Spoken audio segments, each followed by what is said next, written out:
Marsella, 23 de junho de 1972. O futebol francês, ao longo das décadas, sempre teve ótimos jogadores que ficaram imortalizados na história do esporte por suas brilhantes atuações como Coupa, Fontaine, Piantoni, Trésor e Tigana. Na década de 80 surgiu o então maior jogador do futebol francês, Michel Platini, que encantou a Europa e o mundo com apresentações exuberantes na Juventus e na seleção francesa. Porém, ele não conseguiu fazer o grande time da França na época vencer uma Copa do Mundo, até que na década de 90 os deuses do futebol deram aos franceses um jogador ainda melhor que Platini, mais cerebral, preciso e formidável, Zinedine Zidane.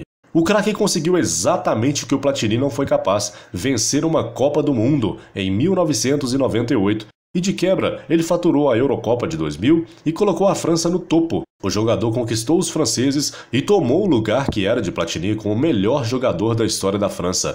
Zizou jogou muito na década de 90 e em parte da de 2000.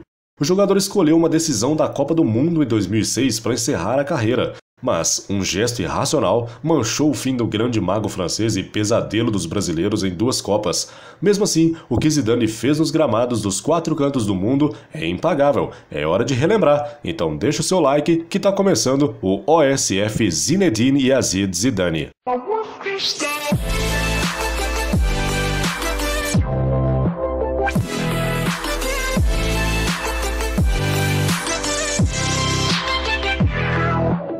Meu Deus, o que foi que eu fiz com minha vida, Jesus? Descendentes de argelinos no sul da França, vivia Zinedine Zidane. Zidane cresceu em La Castellane, uma urbanização construída pelo crime em Marsella, uma cidade portuária no sul da França. Além do crime, o desemprego e a taxa de suicídio foram bastante altos no bairro migrante. Seu pai, Ismail Zidane, tinha um trabalho constante como vigia de uma loja de departamentos durante a noite. Embora a família tivesse que viver num espaço apertado, onde nem todos os 7 podiam sentar e comer juntos, isso levou o jovem Zizou a desenvolver uma missão para acabar com a pobreza da sua família. Falou comigo? Zidane foi apresentado ao futebol aos 5 anos de idade, junto com as crianças do bairro que viviam ao seu redor. Naquele momento, não havia esperança por ele ser norte-africano e imigrante francês, mas, de fato, Zizou foi o que deu exemplo para que outros seguissem. Para seus amigos migrantes, o futebol era apenas um esporte para passar o tempo, mas para o próprio Zizou, o futebol era uma busca para acabar com a pobreza que assolou sua família e entes queridos. Não demorou muito tempo até que o seu bom início precoce chamou a atenção de notáveis do esporte. Assim, sua busca para se registrar em um clube de futebol juvenil foi encontrada. Zidane foi inscrito no US Saint-Henri Football Club no ano de 1981. Como ele era o único imigrante argelino que jogava no clube, logo foi constantemente alvo de insultos e zombarias raciais sobre a sua origem por seus companheiros e adversários. Mas, para eles, Zidane era surdo, pois não dava atenção aos insultos, ficando focado no seu objetivo. Zidane iniciou de fato a sua carreira nas categorias de base do Victorio Melo Futebol Clube, uma equipe inexpressiva que disputava campeonatos locais. Apenas uma temporada depois, acabou sendo levado ao não maior Septime-les-Vallons, onde permaneceu durante 4 anos. Sua grande habilidade vinha chamando a atenção de grandes equipes da Europa, até finalmente ser levado para uma delas. Não para o clube do coração, o Olympique de Marselha, de sua cidade natal, e sim o Cannes. Foi para passar uma estadia de 6 semanas de treinamentos, mas nunca retornou ao Septime-les-Vallons. Os surdos ouvidos ao racismo que sofria, no entanto, não duraram muito tempo depois que ele se transferiu para o Cannes. Ele tomou a opção de lutar contra aqueles que ofendiam ele. Isso levou ele ao Purners, uma espécie de justiça comum, onde ele passou a maior parte do início da sua carreira no serviço de limpeza como punição por perfurar jogadores que zombavam de onde ele veio. Apenas uma temporada após sua chegada aos Dragon Rouges, fazia sua estreia como profissional em maio de 1989, contra o Nantes, de Marcel Desailly e Didier Deschamps, mais tarde seus companheiros na seleção.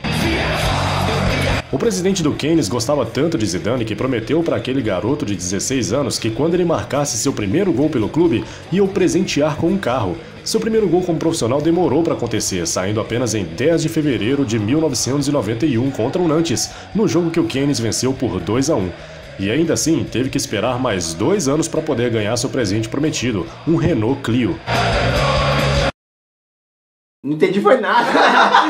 Embora tivesse a má fama de jogar mal quando o Keynes mais precisava dele e de terminar rebaixado da Ligue 1 na temporada 91-92, foi, depois dela, vendido ao Bordeaux, que pagou 7 milhões de euros por seu passe. Contestado no Keynes, Zidane começou a brilhar pelo Bordeaux. Ao lado de outros jovens craques franceses como Lizarazu e Dugarry, Zidane logo conquistou os torcedores e as primeiras convocações para a seleção francesa. Mas o melhor ainda estava por vir. No ano de 1995, Zidane conquistou seu primeiro título como profissional, a extinta Copa Intertoto da UEFA, que dava uma chance aos clubes europeus que não conseguiam uma vaga nas principais competições do continente a lutar por 2 vagas na Copa da UEFA. É isso mesmo, a Intertoto tinha mais de um campeão. O Bordeaux foi líder em seu grupo na primeira fase com 3 vitórias e um empate. No mata-mata, vitória nas oitavas de final por 3-0 contra o Frankfurt da Alemanha, 2-0 no Heerenveen da Holanda nas quartas e a classificação para a Copa da UEFA, e o título da Copa Intertoto nas semifinais ao superar o Karlsruhe da Alemanha por 2-0 e 2-2.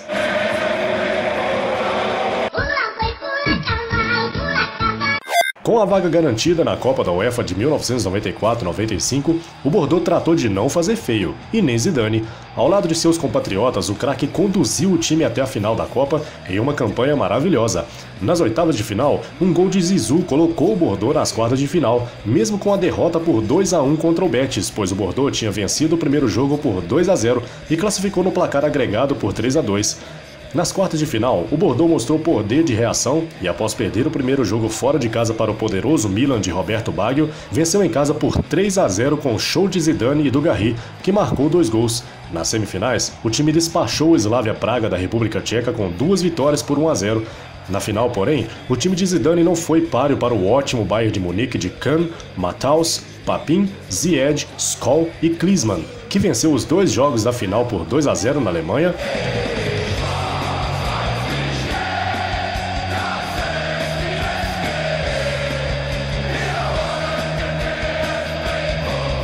e 3-1 na França.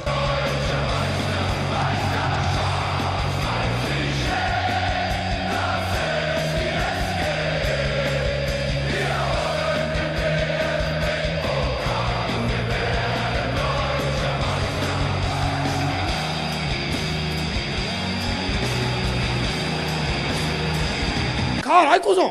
A derrota foi um baque para Zidane, mas era o que ele precisava para entrar de vez na vitrine do futebol europeu e despertar o interesse de um gigante, a Juventus de Turim.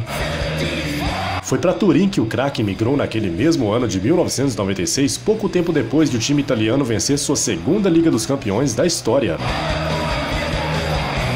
O torcedor da Juventus ria à toa em 1996. O time acabava de vencer a Liga dos Campeões e a equipe era brilhantemente comandada pelo futuro campeão mundial com a Itália, Marcello Lippi, e tinha craques do naipe de Ferrara, Pessotto, Verkvood, Deschamps, Vialli e o jovem Del Piero. Para melhorar, chegava mais um meia francês que prometia muito, fazendo o torcedor crer em um novo Platini. Só que com o tempo, porém, Zidane provou ser muito mais que um novo Platini. O jogador logo de cara mostrou que veio na disputa da Supercopa da UEFA contra o PSG da França. Na época, a competição era disputada em 2 jogos. O time italiano humilhou os franceses ao aplicar 6-1 em pleno estádio Parc des Princes, em Paris, no primeiro jogo.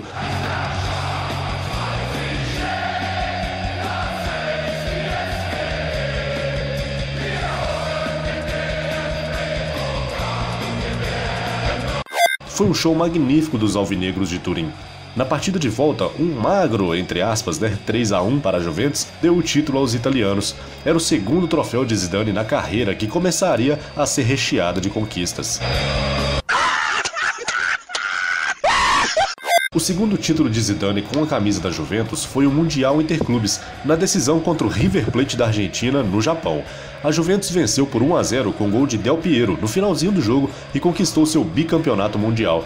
O duelo foi especial para Zizou, que pôde encontrar seu maior ídolo na carreira, o uruguaio Enzo Francescoli. Zidane, naquele jogo, conseguiu a camisa do jogador e a tem até hoje como um amuleto. A adoração do craque francês pelo grande jogador uruguaio se deu principalmente pelo período em que Francescoli jogou no Olympique de Marselha, time do coração de Zizou. Zidane, anos mais tarde, batizou seu filho com o nome de Francescoli, Enzo Zidane.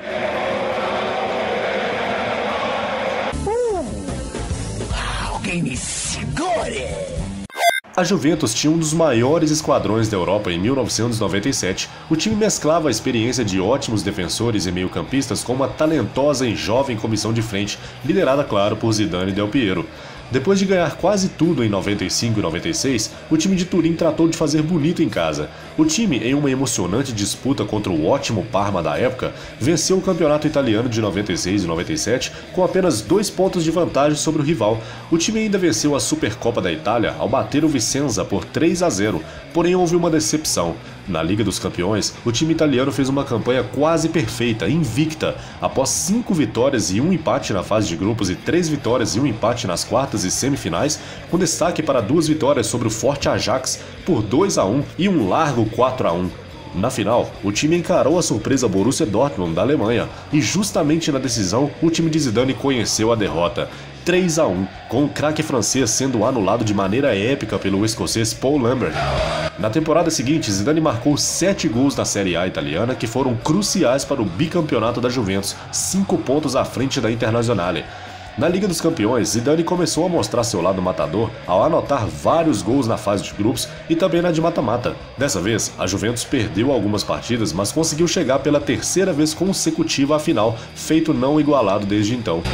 Na decisão, Zidane e sua Juventus sucumbiram diante do Real Madrid, que venceu por 1-0 e conquistou sua 7ª liga depois de 32 anos. Mal sabia Zidane que em breve ele seria parte integrante daquele time que começava a dar mostras do galáctico elenco que formaria muito em breve. As atuações de Zidane pela Juventus em 1998, bem como o show dado na final da Copa, renderam a ele o título de melhor jogador do mundo pela FIFA e pela revista France Football. Era a coroação pelas brilhantes jogadas, passes e gols que o craque vinha realizando desde o começo de sua carreira.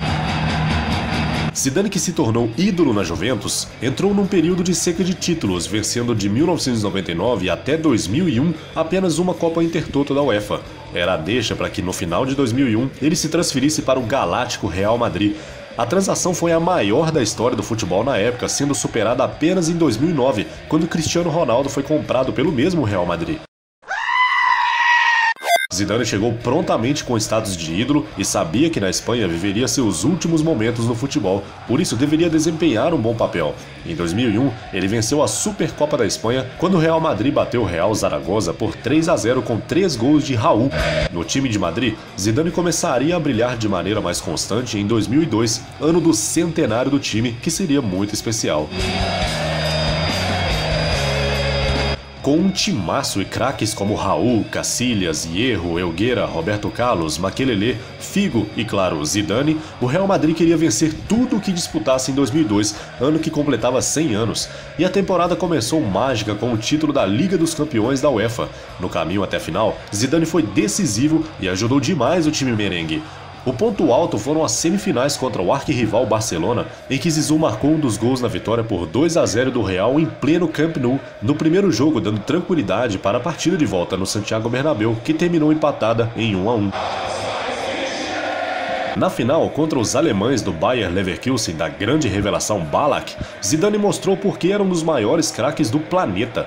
O jogo estava um ritmo alucinante na primeira etapa e empatado em 1-1, até que Roberto Carlos avançou pela esquerda, cruzou para a área e Zidane, num dos lances mais mágicos, geniais e maravilhosos da história do futebol mundial, deu um voleio de perna esquerda de primeira que estufou as redes do goleiro Hans Butt. Real Madrid 2, Bayer Leverkusen 1.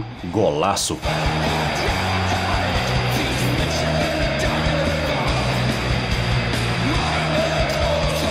O tento é considerado por muitos como o mais bonito da história da Liga dos Campeões e é figurinha fácil em qualquer seleção de gols mais bonitos da história do futebol.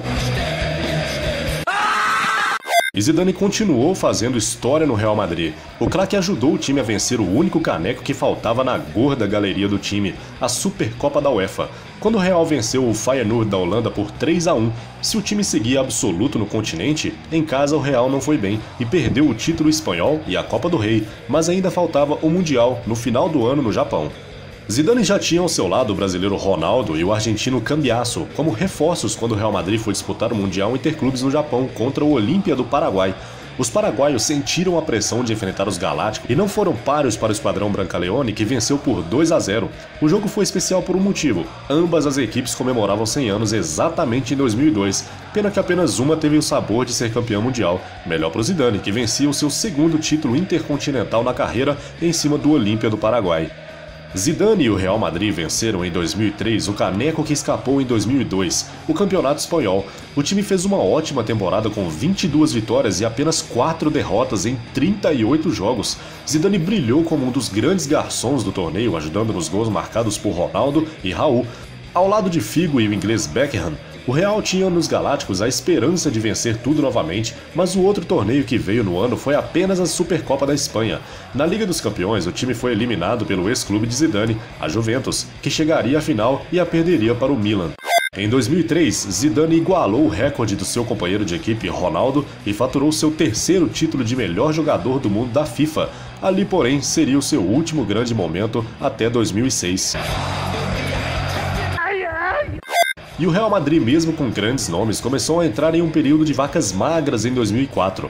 O time via o rival Barcelona ressurgir com novas promessas e o auge de Ronaldinho Gaúcho, Deco, Eto'o e companhia. Zidane seguiu fazendo boas temporadas, mas em 2005 e 2006 já não apresentava o brilho que encantou o mundo nos anos anteriores. Em 2006, ele decidiu que encerraria a carreira após a Copa do Mundo. Antes do Mundial, em maio, Zizou se despediu do Real Madrid em uma partida contra o Villarreal, que terminou empatada em 3-3. O time do Real Madrid jogou com uma camisa comemorativa com os dizeres Zidane 2001-2006, logo abaixo do escudo do Real, em alusão ao período glorioso que o craque do Real Madrid jogou. Era hora do adeus também pela seleção. Que merda, hein?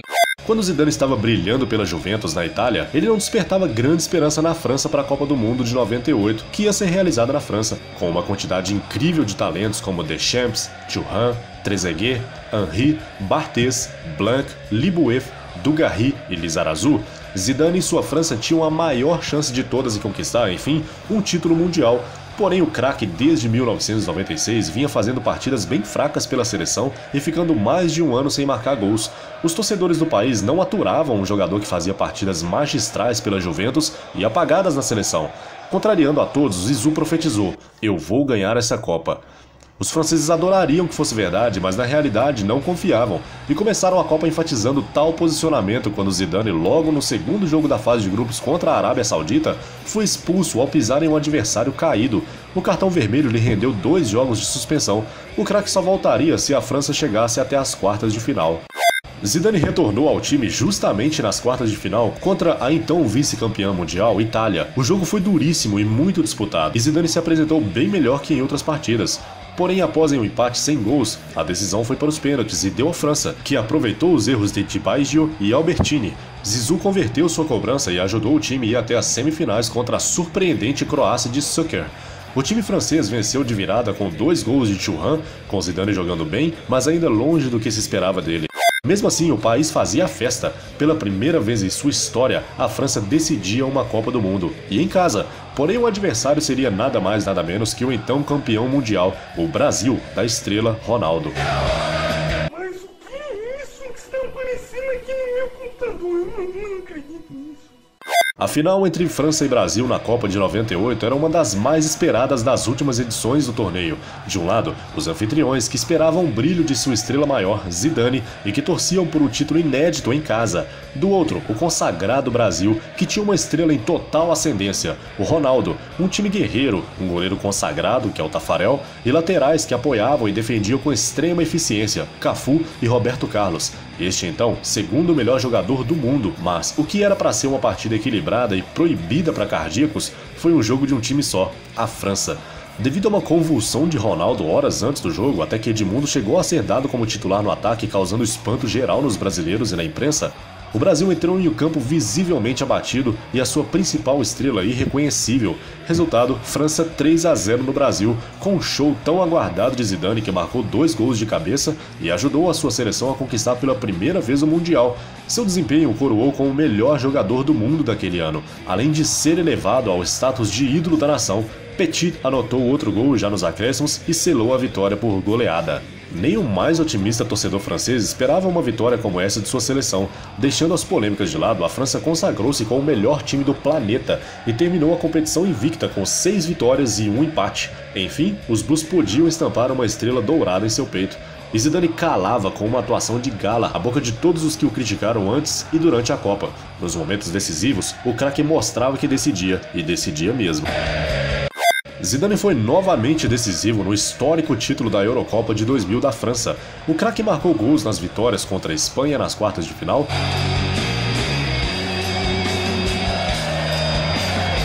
e o gol de ouro contra Portugal nas semifinais.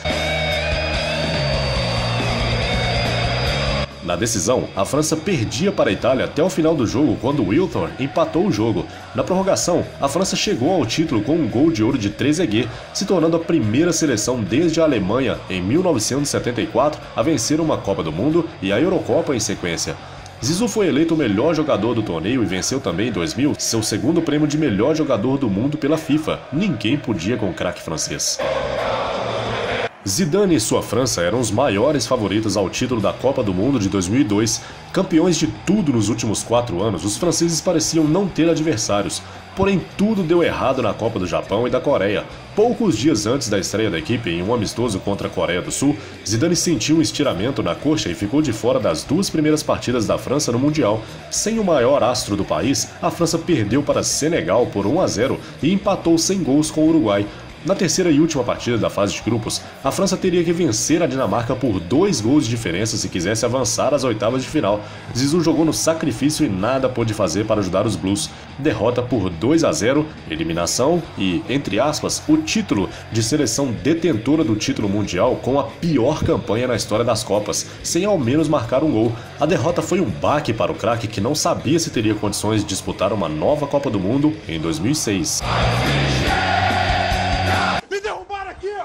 Depois de ver a sua seleção ser eliminada pela zebra grega na Eurocopa de 2004, Zidane se aposentou do time tempos depois. Porém, com a França passando apuros nas eliminatórias, ele, Thuram e Makelele voltaram ao time e foram cruciais na classificação da equipe ao Mundial. Mesmo com a grande ajuda, o craque era uma incógnita na disputa do Mundial pelo fato de não ter apresentado um bom futebol nas 2 últimas temporadas. Mesmo assim, foi o capitão e camisa 10 do time francês. Naquele ano, o Brasil era o grande favorito com o chamado quadrado mágico, formado por Ronaldinho Gaúcho, Ronaldo, Adriano e Kaká. Na primeira fase, a França penou para se classificar. Após empatar em 0-0 com a Suíça e 1-1 com a Coreia do Sul e ainda perder Zidane para o jogo decisivo contra Togo, que acabou vencido pelos franceses por 2-0, a equipe mostrava que não era mais uma das favoritas. Zidane levou 2 cartões amarelos nos primeiros jogos e os franceses temiam em perder o jogador para o restante da competição. Porém, ele e a França mudariam drasticamente a partir das oitavas de final. A França pareceu ter levado um choque de ânimo a partir do jogo contra a Espanha nas oitavas de final da Copa. O time jogou tudo o que não havia jogado na primeira fase e bateu forte nos espanhóis, 3-1, com direito a um golaço de Zidane.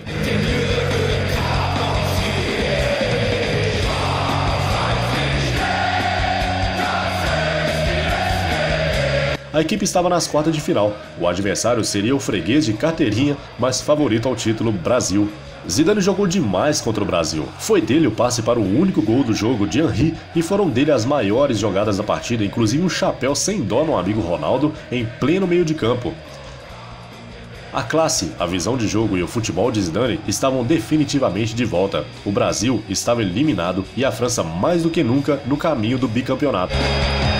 Zidane e a França tiveram um adversário duro pela frente, a seleção de Portugal, comandada pelo brasileiro Luiz Felipe Scolari. Porém, os Blues venceram por 1-0 com gol do craque Zidane de pênalti. Com uma nova apresentação mágica antes mesmo da final, Zidane foi eleito o melhor jogador da Copa. Faltava coroação na final, contra a igualmente ótima seleção da Itália. Itália e França fizeram uma final incrível na Alemanha. Era um encontro de 2 titãs do futebol mundial. A Itália lutava pelo tetra e por um título que não conquistava há 24 anos. A França buscava o bicampeonato, a coroação definitiva de Zidane e o título de melhor seleção do século XXI. O jogo começou melhor para a França, com Zidane marcando um golaço de pênalti. Isso mesmo, golaço de pênalti com um leve toque por baixo da bola e abrindo o placar. Ele se igualava a Pelé, Vavá e Paul Breitner como um dos poucos a marcar em 2 finais de Copa do Mundo. Pouco tempo depois, a Itália empatou com Materazzi, que seria, ao lado de Zizou, um dos protagonistas da final. O jogo foi para a prorrogação e Zidane seguiu jogando muito. O ponto alto foi uma cabeçada mortal que obrigou Buffon a fazer uma defesa sensacional. Mas outra cabeçada entraria para a história e encerraria de maneira melancólica a carreira do maior jogador francês da história. Depois de ter sido provocado por Materazzi, após um lance comum na zaga da Itália, Zidane deu uma cabeçada no peito do jogador italiano, fora do olhar do árbitro argentino Horácio Elizondo. Porém, o quarto árbitro avisou o argentino que expulsou o jogador francês.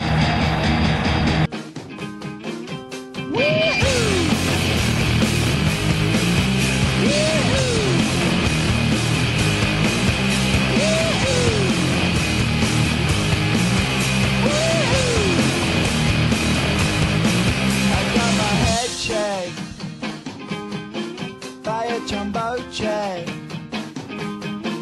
It wasn't easy, but nothing is. No. When I feel heavy metal, and I feel that I need when I lie and I'm easy all of the time, but I'm never sure why I need you. De maneira chocante, era o fim da carreira do maior jogador que a França já teve. Um triste fim. O jogo foi para os pênaltis e a França, sem o seu maestro, perdeu para a Itália por 5-3.